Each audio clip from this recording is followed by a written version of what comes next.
አልተውሽም እስከ ለተሞቴ ብሎ ለሩታ ቃል እንደገባላት ዛሬም ደግሞ ደገመ። ለፍቅር ጋር ቃል ገባላት።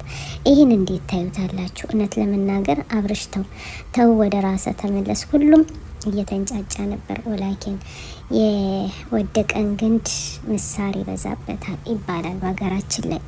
እንግዲህ ሩታ ሁሉንም አጣች።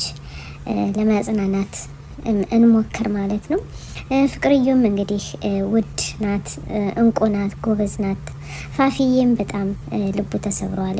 እሱም እያለቀሰ እንግዲህ የሁለቶች ልብ ተሰብሯል። የሁለቶችን ልብ ለመጸገን እንሞክራለን እላችኋለሁ ውዶቼ። ሸር ላይክ እያረጉ ቤተሰብ እውነት ለመናገር ከሩታ ላይ እንደዚህ መጨፈር ምን አስፈለገ ማለት ነው ለመሰላችሁ? ሩታ መጀመሪያ ላይ አጥፍታለች። ብታጠፋም ደግሞ አብርሽም ተይ ብሏታል፣ በጥፊም ተመቷል፣ ዛቻ ደርሶበታል። ግን አሁንም እጁን ከቶ ከዳኒ ጋር እየተደባደበ ነው። ከእንግዲህ በኋላ ራሴን ህይወቴን እኔ መራለሁ አላትኩ። አያችሁ የዩቱብ መሪ አንበሳው የጋሽዬ ልጅ እኔ በራሴ ነኝ እንጂ መመራ በሰው እኔ አልመራም። ስለዚህ እርፍ ብለሽ ቁጭ በይልኝ እኔ ፍቅርዩ አንቺን የመሰለ ነው ወይ እንዴ እምለየው አለ። ይህን ቃልም ደግሞ ደግሞት ነበር ከሩታ ላይ ማለት ነው።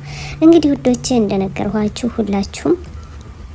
ሁላችሁም ያው ተከታተሏቸውን ወዳችኋለን። ሸር ላይክ እያረጉ ቤተሰብ የሆኑ أنا الداعي بإيماني على الإسلام رباني سأعلي رايتي دوما سأعلي